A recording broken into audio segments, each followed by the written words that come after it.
I pledge allegiance to the flag of the United States of America and to the republic for which it stands, one nation, under God, indivisible, with liberty and justice for all.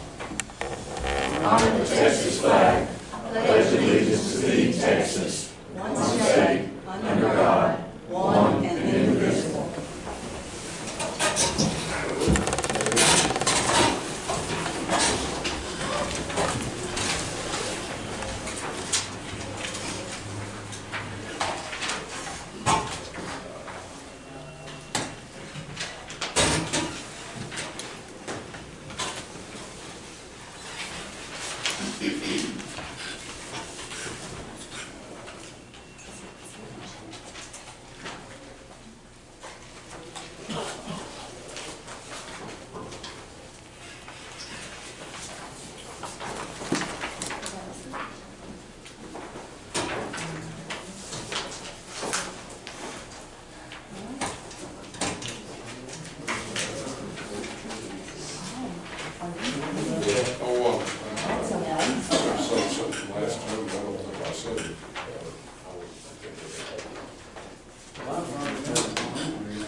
Maybe it's under, let's see.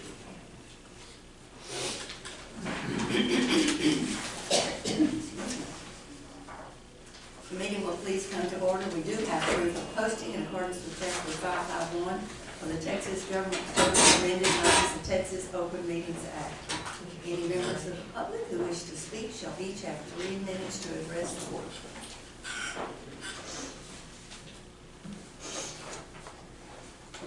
If there are none, then we will go to item number 1, which is to approve the minutes of January 2nd regular meeting.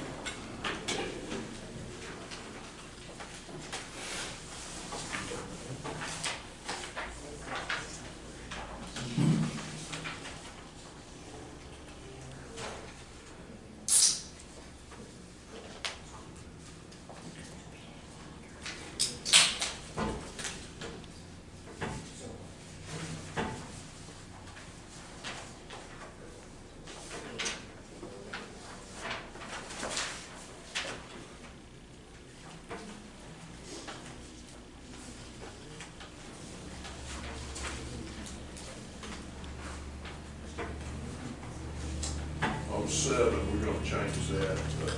I approved the special, we approved the special road use agreement, but it's subject to the bond. That probably ought to be in there. Yes, it should. She brought that to my, we missed that. that. So we need to change that. And I talked to him, everything, it may be a while because we're not drilling that well till summer. He does know.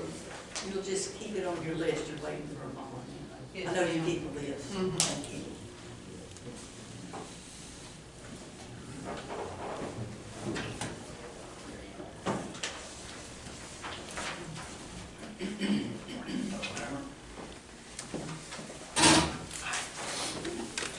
Am I in the camera? Okay.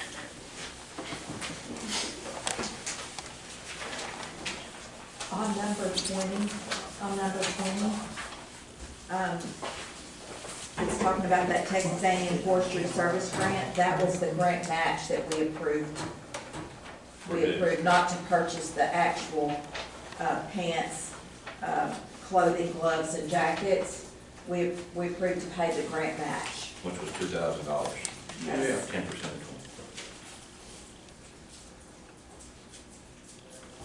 I guess right after approved the grant match for Texas A&M Forestry. Yeah, thank you.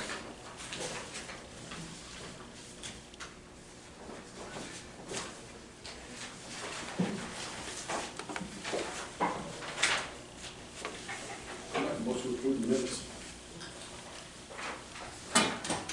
Second.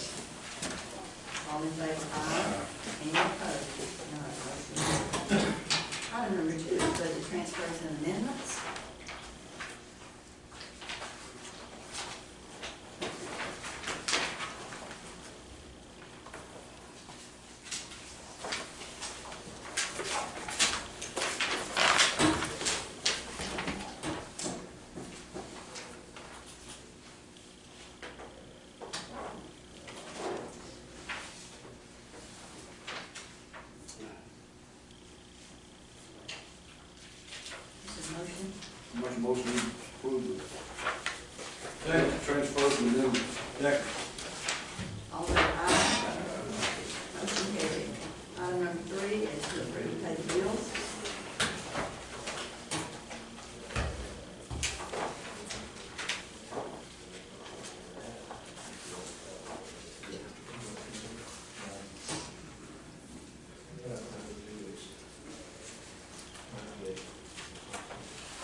Make a motion to pay the bill.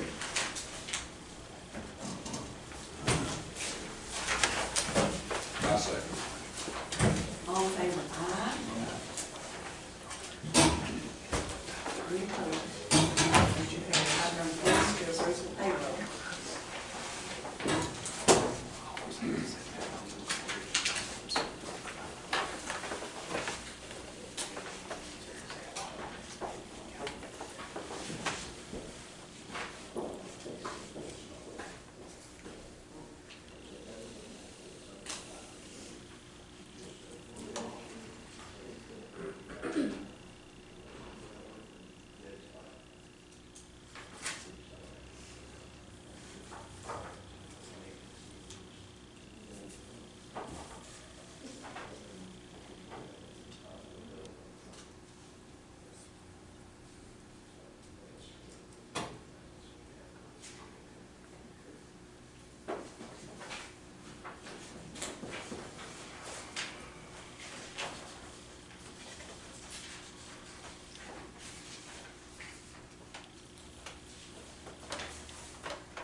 elderly sick leave pool. So that does.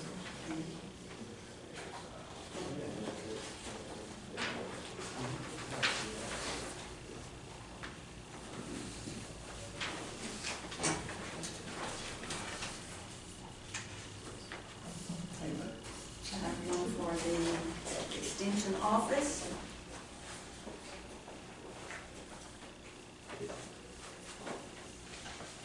Tax office.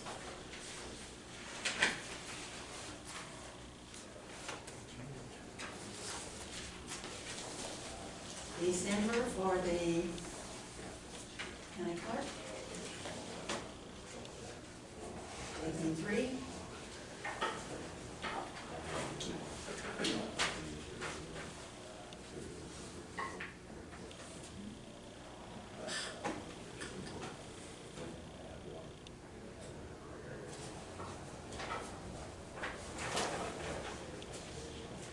District court.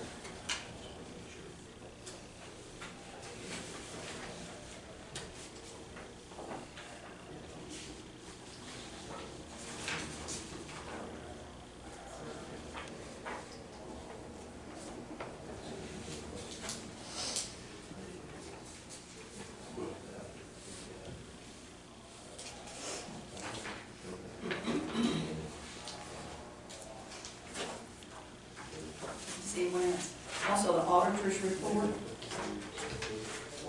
for December. Anyone else have a report?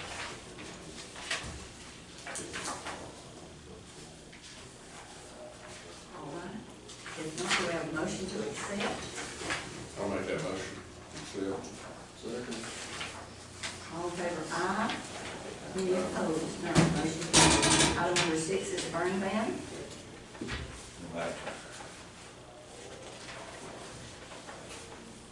Item number 7, special road use agreements. I do have something on it, Judge. We approved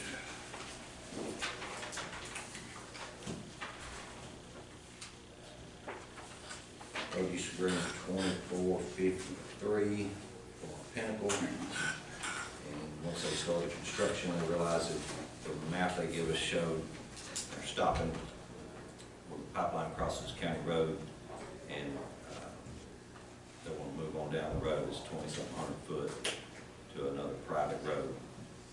And so it's not going to change the bond amount or anything like that. Renee has the bonds. They've sent bonds in for 2 different road use agreements. So today, we've got he has presented me with a map that just shows that additional 2,200 foot. I want to add that to the existing road use agreement, and then I'll give them to Renee to file. I'm not changing anything on the amount. The road number's the same. It's just their map is, it's going to show an additional 2,200 for the road. Is that a motion to amend that road use agreement? Motion to amend that road use agreement. One second. All in favor, aye. Aye. Any opposed? None. Motion carried. Any other road use agreements? If none, we'll go to item number 8, to approve bonds and education certificates.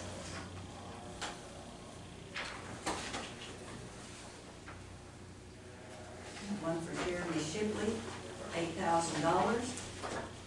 One for Lloyd for $3,000. One for Buck for $5,000. One for Brian for $2,500. Jake Fitch, $5,000.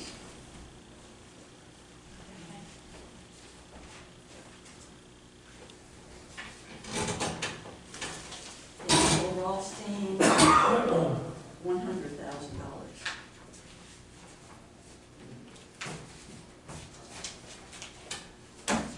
We have a motion to approve these bonds. I'll make that motion. Second. All in favor, aye. Any opposed? No. Motion carried. Item number 9 is to discuss leads online for the DA's office and constables.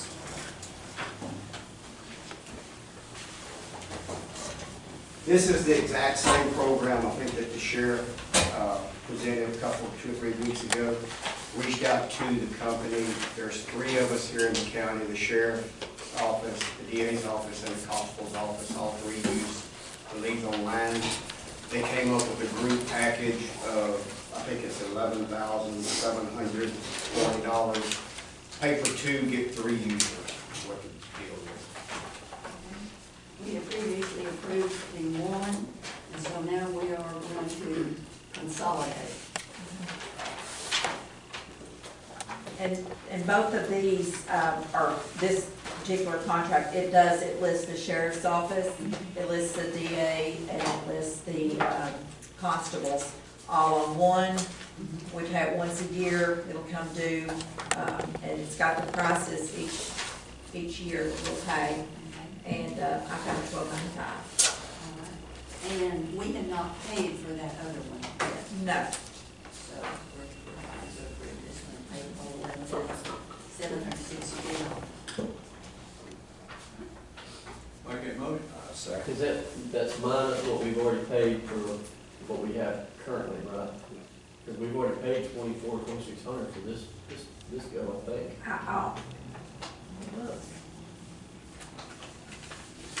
we haven't paid anything on this contract, that's, I So that's a new contract, I'm saying the one we have, so I wonder if they're docking it off of that one, because we've already paid some.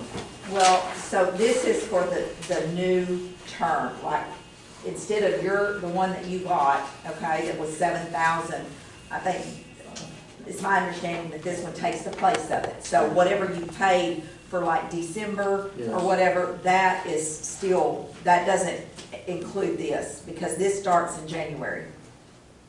Okay, because the last one we had was 5,000 something, and it was only gonna be 3,000 something, because we'd already paid 2,000 something. That's why I was just making sure that they Give a took credit the for money all. off what we've already paid for this year. If that's, it's just something maybe we should check on, just to make sure.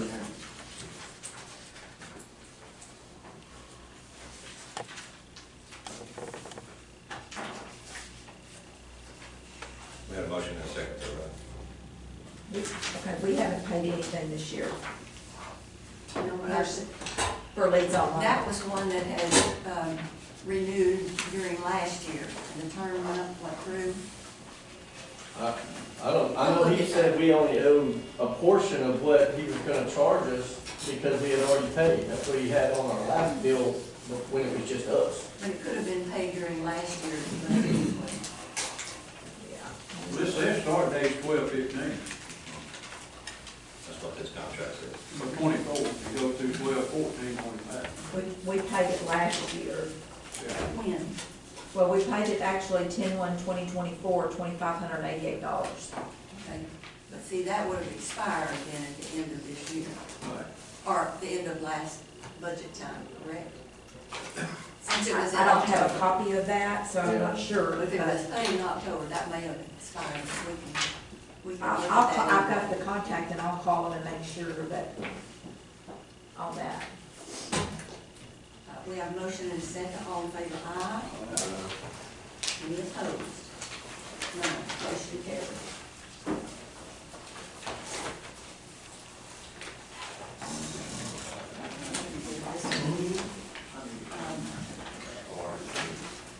Will you make that copy? Do you have a copy already, Carolyn? You have a copy of that already? The contract? Yes, I do. Okay, this is a quote on what we did. Now, I don't have the invoice, but, Okay, okay, I just want to be sure you can, and a copy of the $12.95. and I've got, yes, Perfect, okay, so I don't have to get her to make a copy to give to you, is what I'm saying. right, no. All right, we're going to item number 10, which is to discuss providing a public restroom at the tax office.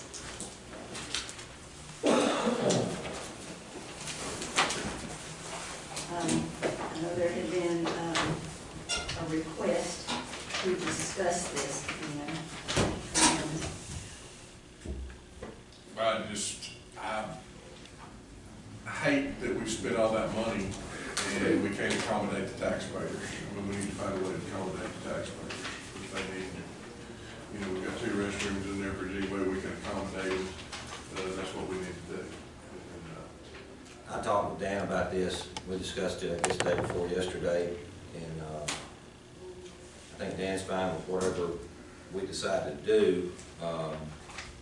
His concern is that if he's not there, and,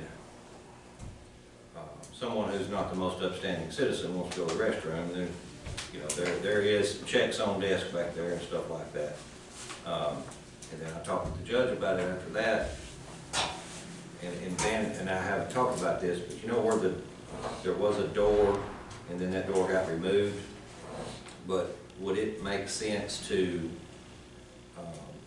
put a door there so that if someone entered the east door of the building, they could walk in with permission or somebody let them in or whatever, but if someone entered that east door, and then they would have access to that hallway where those two restrooms are. Where we had looked around, talked about going around to the, and coming in from the outside there. That's the east door, isn't it? Correct, and where that's going to lead is to both bathrooms. But I would feel more comfortable if there was a wall up to prevent people from coming, because if you go straight and don't make a right, you're right behind cash registers. Well, he said putting in Yeah, if we a put a door door there. Yeah. right there, just past the hallway, walk in the east door and right past the hallway with the restrooms to the right, if there was a door right there. Where the door. I mean, you that could we leave put it in. open just like there's nothing there now, but Yeah. if someone wanted to use the restroom, they could walk around there, and then that one door would prevent them from getting in behind the cash register. I don't think this is gonna be a major problem. I That'd be- don't think everybody that comes in there is going to go to the bathroom. It looks to me like we could just have somebody escort them down to the bathroom. Here's the bathroom, escort them back out, and the problem solved. And we don't have to put up doors, we don't have to tear down walls, we don't have to do anything. It seems like simple to me, that you just walk in there and say, I'm sorry, but I need a restroom. Some employee can help them go down there, let them go in the restroom and escort them right out. That's just my feelings. Instead of building new doors and new bathrooms, it's not gonna be a big problem. I just want to be careful about blurring the lines between a public area and non-public area, because I'm personally responsible for all the money in that place, the safety of the clerks. You know, we've also spent money on security and keypadded doors for security of the assets, the DMV records, license plates, handicap placards, all that stuff we keep in our non-public area. So I have no problem with providing facility for the public, but I just want to do it in a way that it does not blur the lines on what's a public area and what's a non-public area. And to your point, I'd kind of have to look at that. We might need to look, that could very well work. I think where you would want to put a door into the bathroom hits the back of the toilet, so that might be a problem there. But that would certainly be something we could discuss and look at. And you know, I hadn't thought about that or heard anything And I'm about glad, that. I just think, you know, an employee carries a person around, let them use the restroom, come back. In other words, this other way, they're going to have to come out front door, walk all the way around the building, come in another door, use the bathroom, turn around, come back. And like Brian's office over there, kind of set up like Dan's office, you know? We deal with, same as Dan, some people that are less than happy. We're in a lawsuit at this moment with somebody that's suing Dan Ralston in the tax office itself. So if he walks in, I would advise to not walk that gentleman back, right? So like, it's the same thing as my office. There's people that come in, I'm like, hey, yeah, come on through the door and walk in and use the restroom. We deal with some people that I'm like, you're not coming through this locked door, right? Like you're just not getting back here. It's just not gonna happen. So I think dealing probably with the situation we're dealing with now, I think, yeah, walking back and doing everything would be perfectly fine. I think maybe a solution that really solves the problem into the future if we get somebody that's less than ideal wanting to get back there. That's my only concern, is somebody that might be mad, I don't know. Well, and you can send them across the street to us. I can, that's my solution, that's why. Thanks. Yeah, that's why I'm in a different spot, thank goodness, but. I've just in all my training and experience of been told to treat the public the same. You know, you don't run into problems if you're treating everybody fair and the same. And if you start picking and choosing who gets to do what and at what times, you know, if I'm not there, we're busy, it's only the female staff. You know, if in the past people have been allowed to come back, but at that time it's, you know, not a good time to do it, and you say no, to me that's where the real problems start arising, is picking and choosing and treating the public differently. What are y'all doing in y'all's office tonight? Our bathrooms are public and we don't deny anybody. If we have a disgruntled, some people just come in a bad mood. And if we have a problem, we have a button, we push that button and Larry An or officer comes. an officer comes. But we don't normally, and we have had to do that, but very, very seldom. But our bathrooms are open to anybody that walks in. But they have to come in the front door. They have to go come in around. the front door, ask where the bathroom is, we tell them down the hall, second door on the They walk right. through your work area. They walk through our work area, and we don't have money like the tax office Right. does, but we have money, we handle money, and they walk right by. If we did have a disgruntled person, would it be, you have panic buttons at your office? Yes, we do. Okay. Would that be something that you would consider using too? If you felt like it might be a problem? Well, sure, if anytime we have a problem, that's what Yeah. they're there for. Yeah. I would rather prevent the problems than, you know, rely on help once an uncontrolled situation has arisen. Sure. Well, I'm inclined to Andy, if we can keep it simple, I mean, accommodate, I'm not advertising, you know, open to the world, but just accommodate the people. That's their building, so that's where I can sit. I think you would know if it was some disgruntled person. I mean, they wouldn't, would they be there to pay their taxes? Well, they're not very happy when they come in there. Not very I'm happy sorry, when I we come didn't know what you see said. No. What'd you say? I said, he's not taking a death when you walk in there, you know? Now, your lighter in the pocket when you leave. Yeah, you know. Would we want to try that? And if that turns out to be an issue, then we can bring it back and talk about a different solution. We at this stage, you'll hear That's like what this. Amanda's got. When I did speak with TAC, they gave me suggestions on how to handle a public building. So she gave us, you know, option of building a bathroom for the public to make a public area, building bathroom, or, you know, have an emergency escort available at all times in the public building of the tax office. Because we have posted signs that we don't have a public restroom, there's an authorized only keypadded door, they can't go behind that door, and that's the access to the restroom. She did say Do we have that a sign? Yes, ma'am. Okay, I didn't realize that. anyone that does need to use the restroom facilities would have to be escorted. They need to be able to present a medical ID or a doctor's note saying that it is an emergency situation that they would have to use the facilities and be escorted back there. If we require that. That's tax recommendation, Right. recommendation. Or we can start locking all the doors. Every door frame needs to have a keypadded door knob on it, you know, just for security reasons. But they still have, the public would still have to pass behind the computers where there's confidential information. So they would just have to be escorted. And 9 times out of 10, how often would it happen, you know, so. Yeah, keeping it simple. That's in our research from that.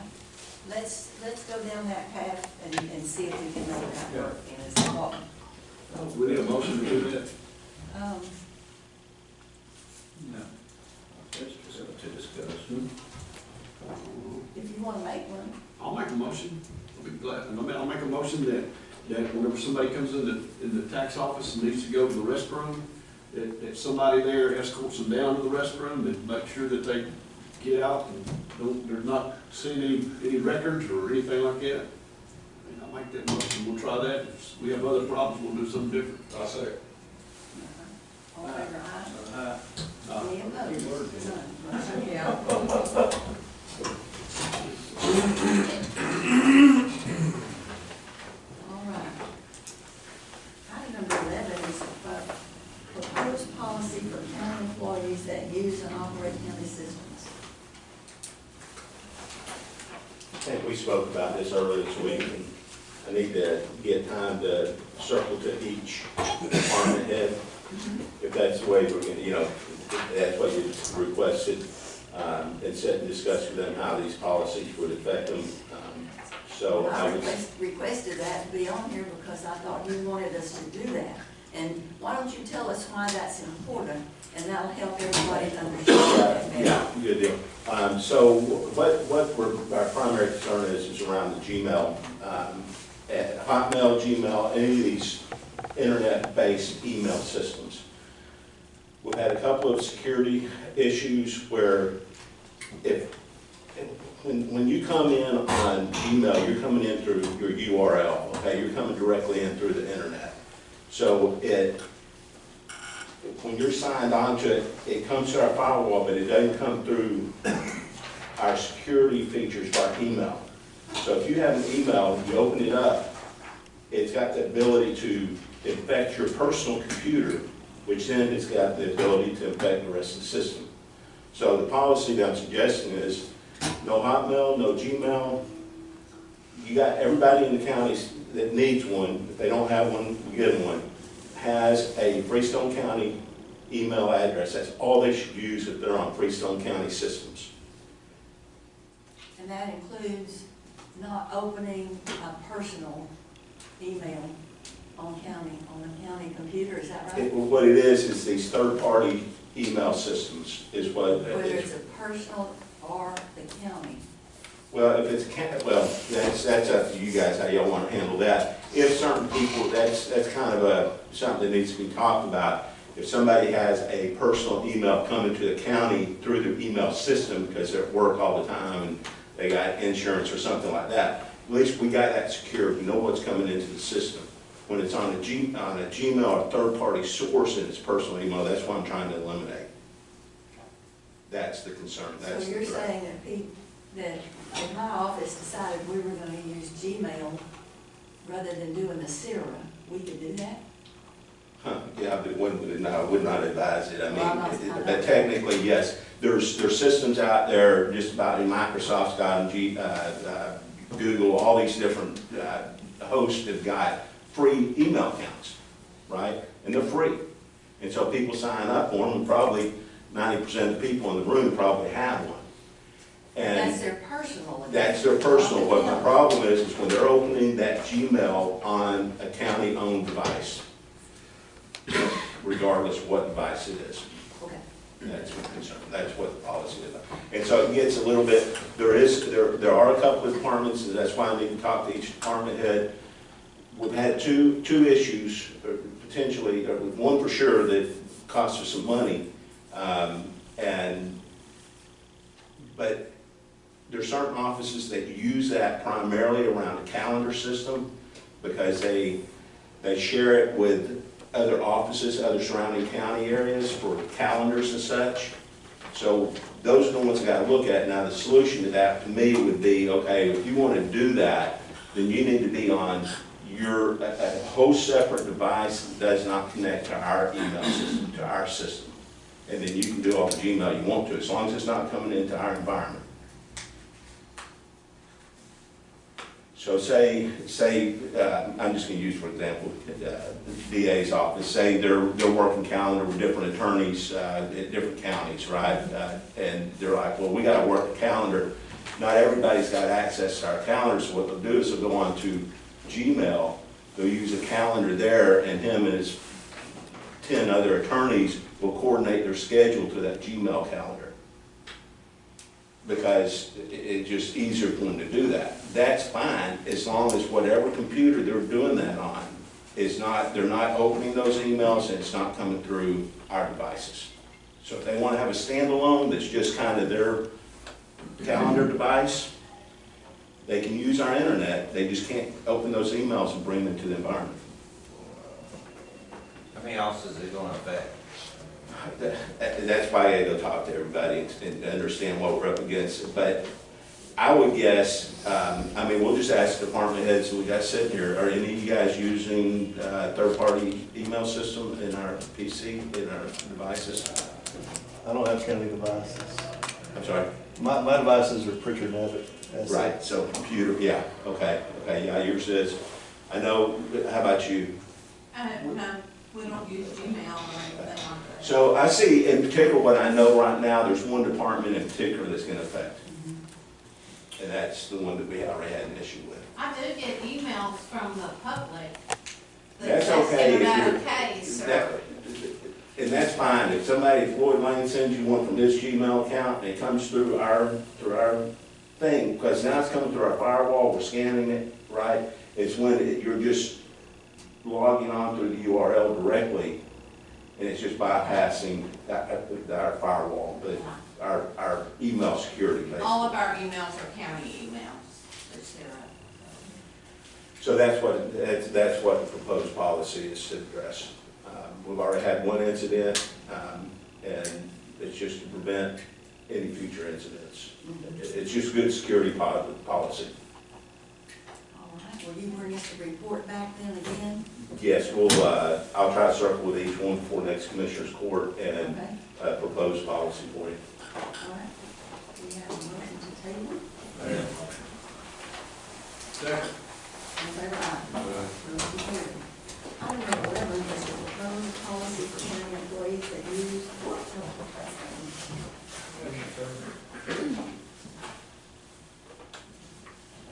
Item number 12, the jazz maintenance contract for county and district from March the 1st of 25 through February the 28th of 26.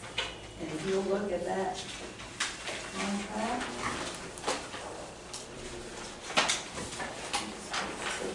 Page 4. The note.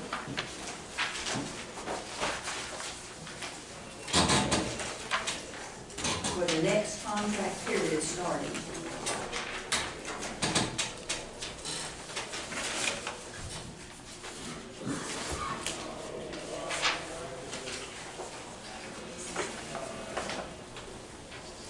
Will you look at that in the form?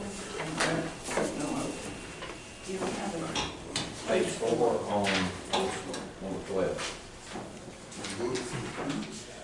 Yeah, I've got this right here. Yeah. And we had talked about it was not really clear about the,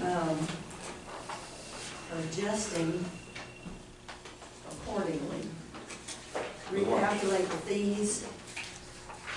We weren't sure last time if this was for district court or county court, Yes. right? Right. But it's for both. It's for both. It's this county. This is just county only. It's just county.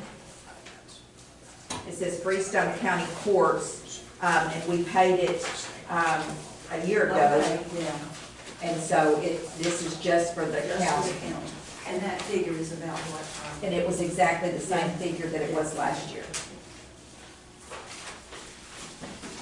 That and you know, we talked about when it, on the service agreement, or before that, reserves the right to review and recalculate fees associated with the service agreement. And it didn't specify that that was to adjust the fees into the next contract.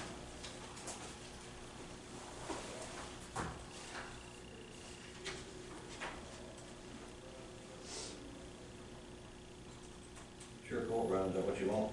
Yes. I'll make a motion that we renew the jail maintenance contract for county court. I second. All in favor, aye. Motion carried. Item number 13 is to discuss admin time. At the last time we talked about this, I had requested the court to set an amount for each office holder to use for each employee so that the use of admin time would be fair to all employees. Some of the office holders don't use the admin time because, or at least didn't in the past, just begun mainly using it, because they didn't feel comfortable using it since it was not an approved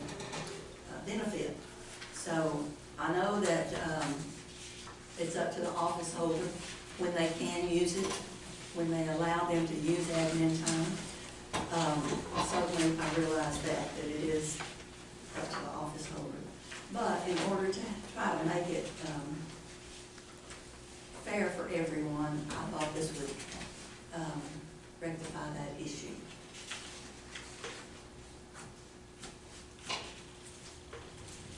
Do you not think so?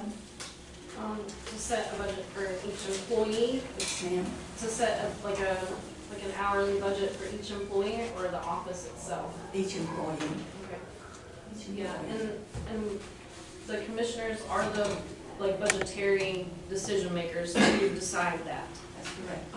So what I had discussed previously, it is the autonomy of the office, but y'all are the ones that make the decision on how it's gauged by the hour, towards each office, so.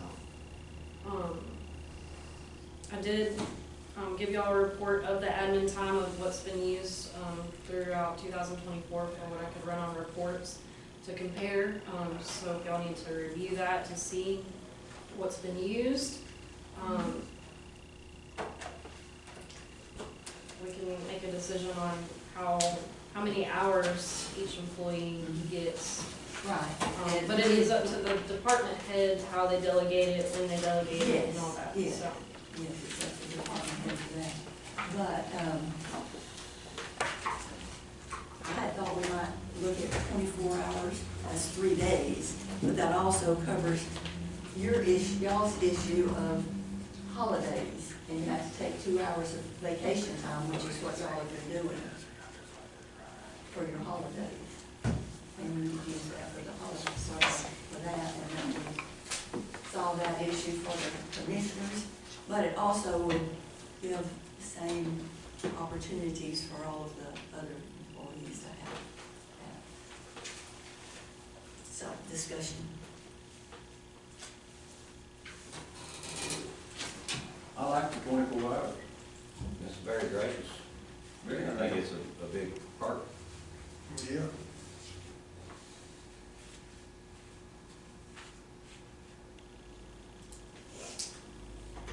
Throw it out there, you want to say something? I think that's why people don't like attorneys, you have to be like, technical. Well, we Yeah, can't help it. can't help it. I do think what I've looked at, I think you can put a policy in about kind of what's allowed per the county, right? I think that, just to make sure we don't run into like a treasurer issue or auditing issue, I think that somebody could go over that time. I don't think you can cap the amount of admin time, right? Just make sure that we're clear. So Yeah. I can see that policy and I can give as much admin time as I want. Now again, y'all would be able to make decisions that you felt off of that, right? Like you have budgetary power, kind of what was talking about. But again, just want to make sure that we're clear on that. That way, if we do get to the point where somebody's kind of running out of admin time, I think they're going past the suggested amount of hours, but probably could continue using it. But again, it sounds like there might be, just be clear on that, there would be potential commissioners court repercussions as it dealt with that office, whether it was employees or whether that's part-time, full-time, the number of employees, things like that. Y'all definitely have the discretion to. Budgeted or not budgeted? Yes, ma'am. Yes, if it looks like that turns into an issue. An issue. With that, there's local government codes in the emails from the Attorney General too that support that, Yeah. so. And don't know what those, I don't have that sheet, don't really want that sheet necessarily about what's being used and what y'all's thoughts are. Just wanted to say that out loud in case we started running into that issue. And Kind you of. know, the budgetary part, you do have that budgetary part, the Commissioner's Court does, but, do you want to get to looking at it like, well, maybe they don't need an employee in their office if they're taking all that extra time off and allowing that or whatever, but that's not something that we would want to have to look at No, at all. I So agree completely again. that's why, if we can come to a compromise that everyone would be happy with, then, I know the sheriff's not, because it's so hard for him to let his people off, but, That's well said, and that's definitely what you're doing. Like I said, I think it's, just want to make sure, in case we run into those problems midstream that we don't have a commissioner's court for, that's kind of the way this balancing act is happening. That But this just is because it's there doesn't mean you have to take it. also true. Come on, you know. Well, apparently it's there. Well, apparently it's Well, there. that's I just mean, no, it's there. Yeah. I mean, we could be doing our employees, we could have been doing admin time all along Yeah. to give them the 2 hours mhm, on holidays. good. We just hadn't been.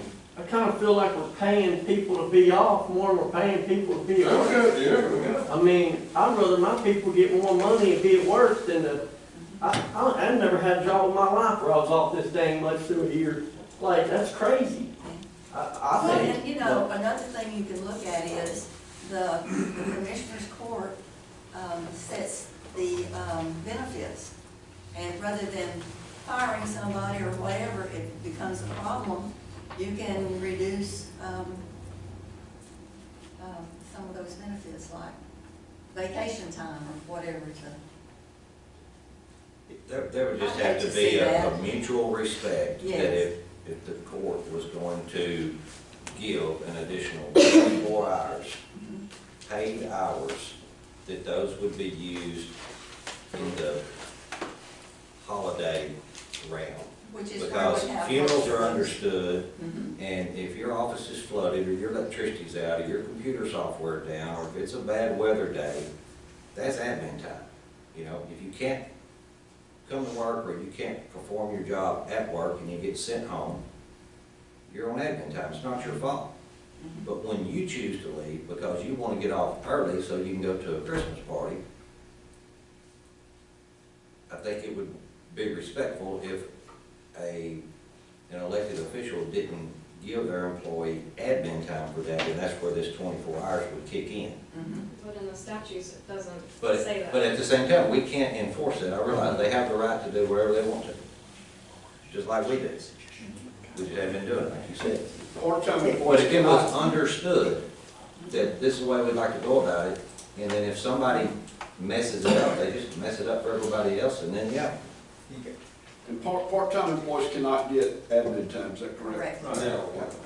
Kind of I was thinking about it, leading into this, kind of a guideline, right? I mean, I know it's a policy, that's what we're calling it, which I think is fair, but a guideline of what the Commissioner's Court feels like should be used and the limits of which it should be used, right? That's kind of what you're saying, that, hey, here's our guidelines of kind of what we see this If you being want to used keep getting this for. 24 hours, this is kind of what we expect. Doesn't mean we can force you to do it. Yes, Well, we have a lot of policies, which we need for the county, that elected officials don't have to follow. no, I'm not arguing against it, I think it's great, but I just was thinking about that, Yes, that word and I understand guideline what you're just saying. kind of hits home to me of like, hey, here's the Commissioner's Court guidelines on how you feel like it is fair to use admin time, and you're making that pretty clear right now about what you feel like, how it should be used and how it shouldn't. Yeah, I like that.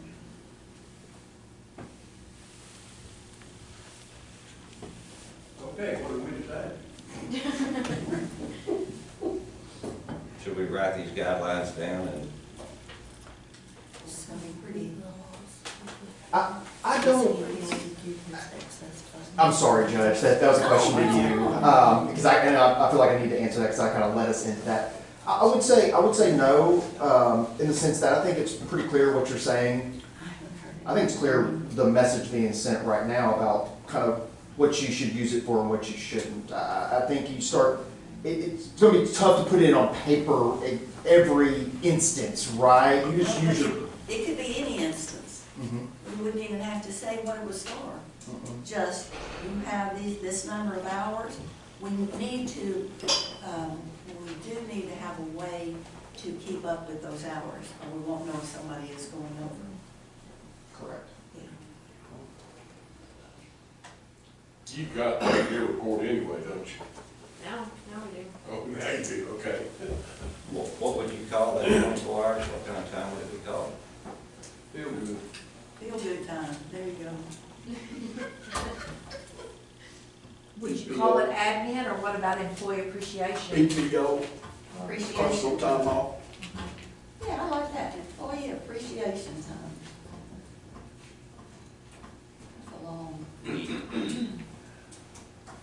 EA time.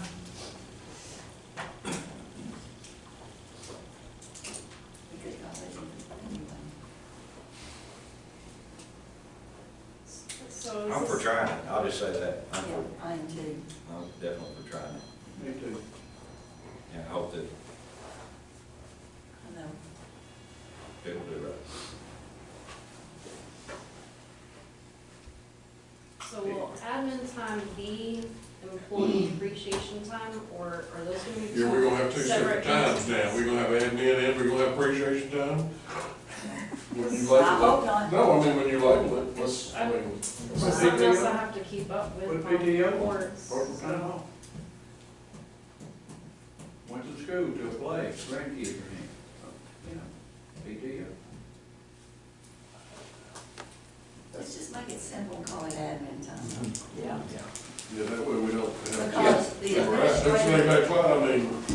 the administrator of that office is the one that is going to allow when it can be taken, so. Because we've got a bereavement time, you know, and workers' comp, and it would just be a lot to add onto the spreadsheet, so. Well, you'd have to show that because it, they wouldn't be working, so it couldn't be actual time work. How do you show it now? When they take admin time, what do you put that under? It goes in your admin zone. Okay, you already have an admin time. Is that right then? Say that again? You already have something that's labeled as admin time. Okay. So when it's delegated by the department head admin time, that's what I have to call it, because that's what they're calling it on their time sheets. Would there be a different admin time than what we'd be setting up now? Everything's the same, where we had. Okay, Yeah, so there's, in the corporate world up there in Dallas and some of the bigger cities, they define like what Clyde was saying.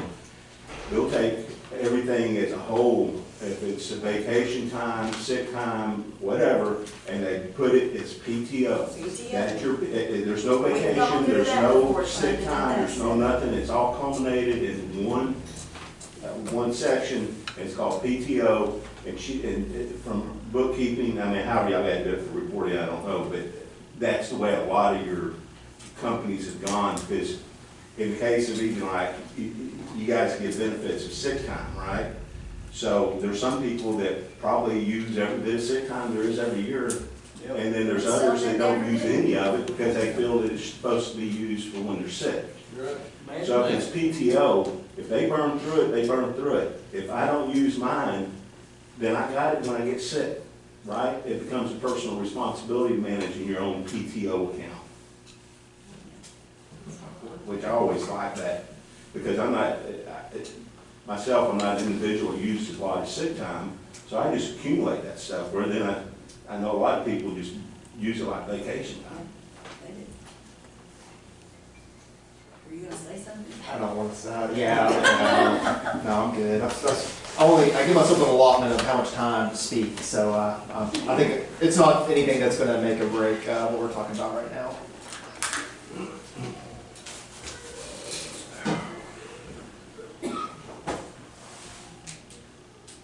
Where are we now?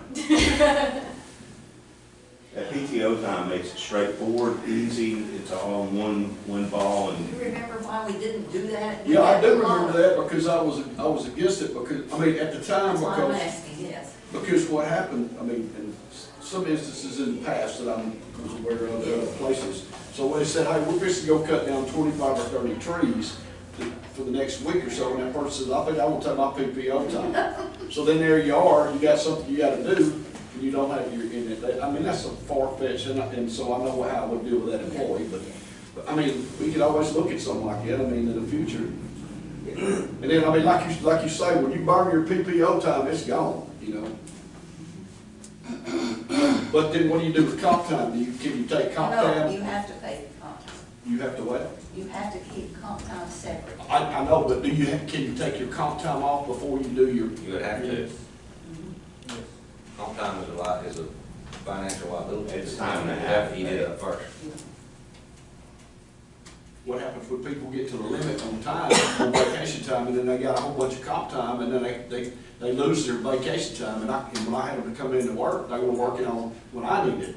You know, we need them on road bridges, which on Saturday, Sunday, and But holiday. anyway, we have talked about the PTO before. That's what happens in my office every single year. We lose time because we can't take it all. Well, maybe with the new couple of officers you've gotten, that'll help you out. Yeah. Good, See how long that lasts. okay. Let's shoot for the 24 hour, gentleman's agreement. Whoever's running the show, you know, just people, they'll be hard to work. Yeah, cause it hurts my office when they know everybody else is taking admin time and they're counted on down there to answer the phone in dispatch or work the jail. They can't do that. You know, so they know everybody else in the county's off and they're sitting here going, what the heck? And it does affect officers different, because like Dan and I, we covered this the day before yesterday too, that, you know, and I think the way that it looks on the payroll, it kind of looks bad, but like Dan didn't have his office shut down early, he let certain people off early on this day and certain people. So, you know, he was kind of looking at it like it helps morale when you let your people off early, but he wasn't shutting his office down. And he really can't, you know. Renee's office and his office, we know your stuff is 24 hours a day because of dispatching the jail, but those two offices, really, I mean, that's the ones the public's gonna come to. You know, where there's some offices that it's easier for them to close early. But it does help their morale if they can let them off. Sure. But it hurts the morale of everybody else. It doesn't feel like they can do that. So if we have that set so that they realize that it is agreeable to everybody, just to go ahead and let your employees. Don't have to do so again. Yes, sir? Some of it, I mean, say out loud, some of it's time sheeting integrity too, right? Like, I'm sure we have offices that let people go early, and they mark down 8 to 5, and they leave at 4 o'clock. You know, that time should be accounted for, whether it's their own time or admin time. So I think there are some offices that are using admin time, it's just not going on their time sheet, right? So I think that's a good example that sometimes this admin time thing's interesting to me, because I think that if you have an employee that forgot their son's backpack, right? And they run home for 30 minutes and they grab the backpack and they run to the school to get it to them. That time should be, if you're going by the letter of the law, that time should be accounted for. So they either need to use their time or you need to use admin time. Now again, I'm not going to say this out loud, but I think that, you know, a work day is a work day, right? And that sometimes that stuff gets lost in the flow of things, but I think again, just kind of looking at timesheet integrity as well, when this comes up, that time needs to be accounted for, I guess. And it's each department head responsibility. Yes, sir. That is. They're signing the time sheets. You're signing the timesheets, yeah.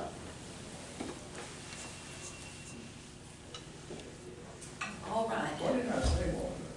Can I second what Andy said? Yes. Well, Renee wrote it all down. You wrote down? Jamie found it, we got it. So we don't want to do it as Just try it, just see what happens. Try it. Okay, and send it as conveyed. all right. Can we do that? What is your motion then? Gentlemen, you ready? My property's listed. 24 hours, At the very bottom. not a cab. 24 hours. That means per employee a year. But would that convey? The court would hope that no one would take advantage of it.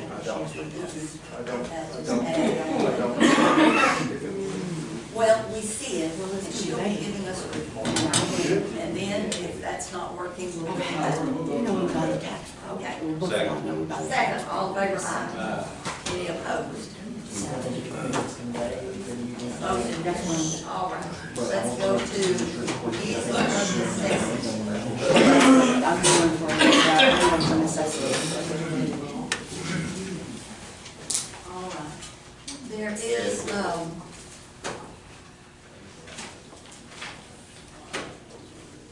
we have a request. Let me see what I have. That has been filed. It's an affidavit. Amanda Benner is requesting that, Commissioners Court grant, access to a piece of property that is landlocked. And there is a provision allowing a statutory easement to be granted by Commissioners Court. Now, in that statute, neighborhood roads, section 251.053, which details, I have my sheet. You don't know.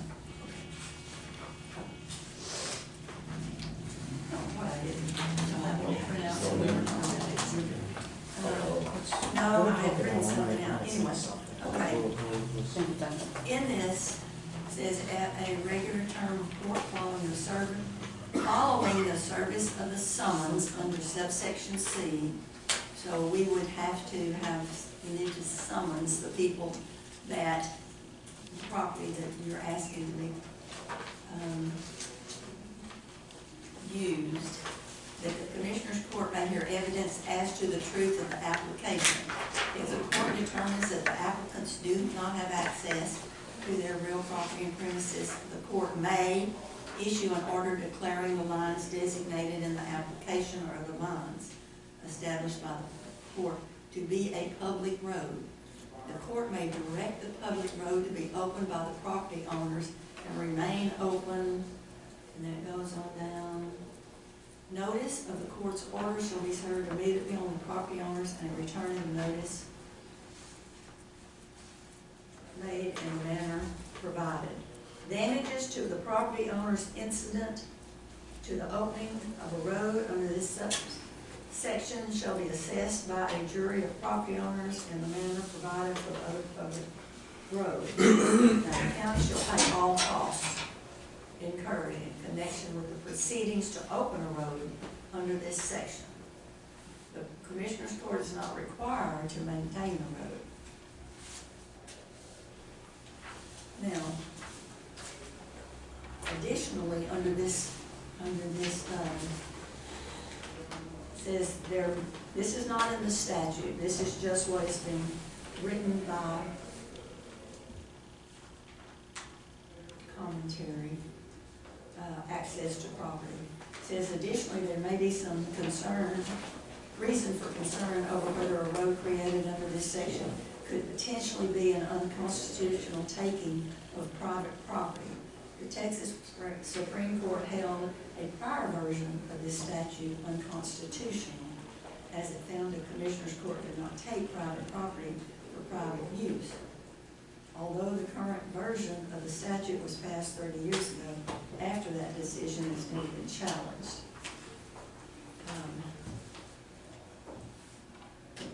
So that's where we are on that. Now, the way I read this, we would have to have given them notice that we were going to hear this. However, we could, since we have it on the agenda, we could make comments and see if we need to go back and do that. Yes, ma'am. Do y'all have comments added on this time? I know we have had this come before us before, Oh, yeah. and we have not granted it. It's a huge can of worms. Well, yeah, and The thing was, in your property, you're talking about, you bought it in a tax sale. I did. And you get a form that you sign when you come to the tax sale. You're supposed to do your own due diligence. And I did. And I so did. you bought it subject to no access. So I bought it subject to Can I approach with all the deeds? Okay, thank you.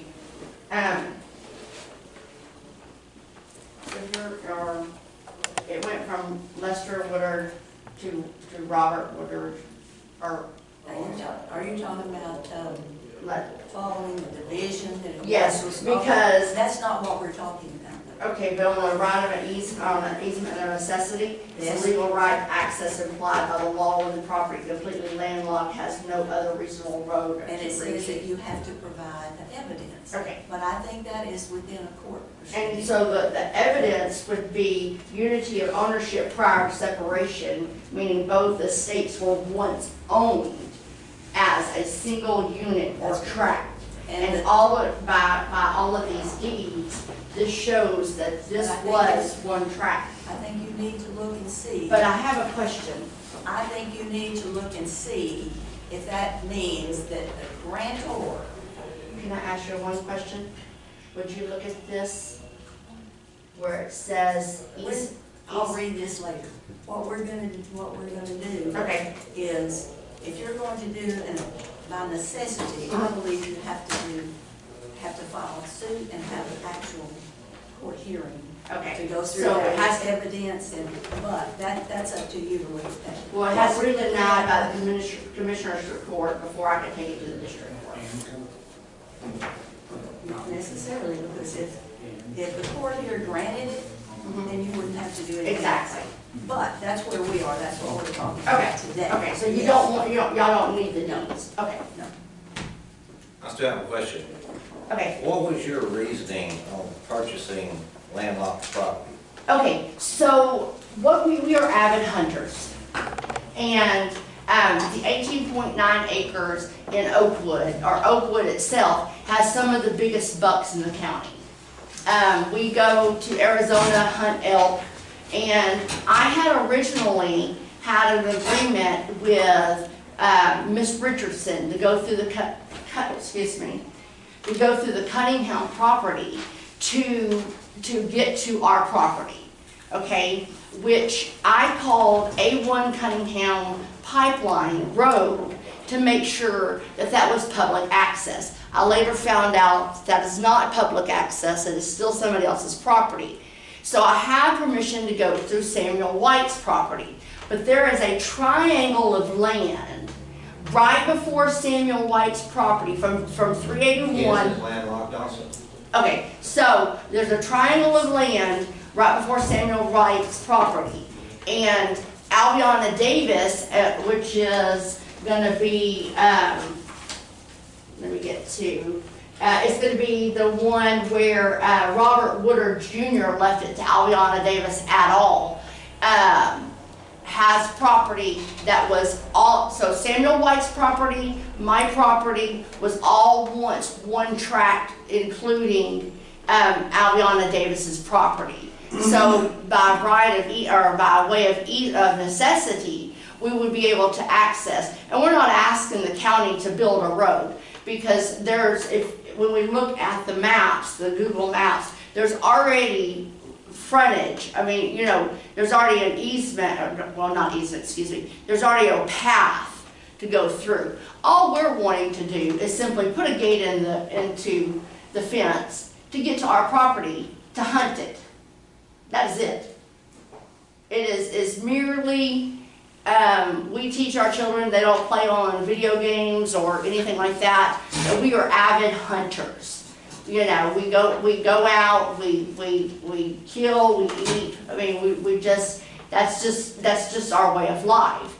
And so when we purchase this property, I think, weren't you more talking about what was your plan to get the road? Yeah. Not I what mean, you were using it for, but You your plan to get the road. did you know it was landlocked when you bought it? well, I knew that it was landlocked, but it's actually by way of William Barnes to Lester Woodard. There is an easement on record that states that there is an easement to the property, which my property is on there. So that's why I'm coming here, is to uphold my easement. But I was told I had to go to Commissioner's Court before I could go to any other court, because y'all do roadways and stuff like that. Not public roads. Or not private roads. No, private. roads, or private easement. Uh-huh, Enforcing an easement would not be something that we do. okay. Correct. Yes, ma'am, and I think what you just said, again, don't above my head a little bit when it deals with easements and land things, but I mean, if you feel like there's some documentation, you know, granting you an easement, I would assume that'd need to be hashed out in some type of lawsuit in the court with the proper jurisdiction. Yes. For you to bring that up to a judge and that judge make a decision whether that easement exists in more the civil side of things than it would be for the, So would that be I apologize to cut you off. Would it be county or would it be district? that, again, I don't know enough about it. What I would suggest, I think it would be district. I would think so too, but again, I'm not providing legal advice or anything like Yes, that. sir. I don't Yes, know sir. enough about it. I think that you would need to talk, either figure it out yourself or talk to an attorney and see what they can do for you and then look at those documents. And they'd probably be able to tell you whether you had a chance, what your chance of success was and Or what how you those, need to proceed. and how you need to proceed. It'd be pretty simple to figure out whether that easement's enforceable or not on the chain of title. Yeah. It might not, maybe that easement was back there, was it, I don't know how deep in the chain of title it was. But if it's not continually conveyed. September you don't have it. September 16th of 1998. And then was that property deeded again after that? It was then deeded from William Barnes to Lester Woods to Robert, and conveyance, and again, a conveyance includes all rights and apprentices that ownership, and it's all transferable. If you'd like to talk, you put that. No, I'm just curious. At this point, what I'm saying is, I'm just curious. we have talked about, or have had people come before the court before, and based on those concerns and on the other things that the commissioners have put forward, that is not something that we probably would do, is that right? So it wouldn't be worth you going through serving and bringing the people here and all of that. But I think you probably need you need to look at that easement and get that opened up. Or Do how you that- need a denial for necessity of easement from this court? I would need a denial from this court to take to the district court, I I make would. a motion that we deny her necessity for easement request. All in favor, aye. I appreciate you guys, thank you. Any comments? Yeah, If it's just something how are we coming on the dispatch? Are we still on target for? One more. Sorry, I messed up. 15. Approved going out for sealed bids to sell a 2012 Texas Power dump trailer for precinct 1. I'll make that motion. Second. All in favor, aye. Opposed, none, motion carried. All right, now, comments. I mean, are we still on track for having the dispatch up and going by February 17th? We're not? What's the problem? I'm waiting for a public benefit letter from the judge. I'm sorry, I can't hear you. Tell me again. I'm waiting for a public benefit letter from the judge. I sent that to her to get, T. Cole sent it back to me. I'd sent them one originally. They sent it back saying it needed to come from the judge's office with some additional information, so I forwarded that to her office. I'm just waiting to get back from them. I was gonna follow up on that today after court, see where we were yet. Then we have to, appoint an administrator over that dispatch for the application portion of it. So that would be something we have to get on the agenda for as well.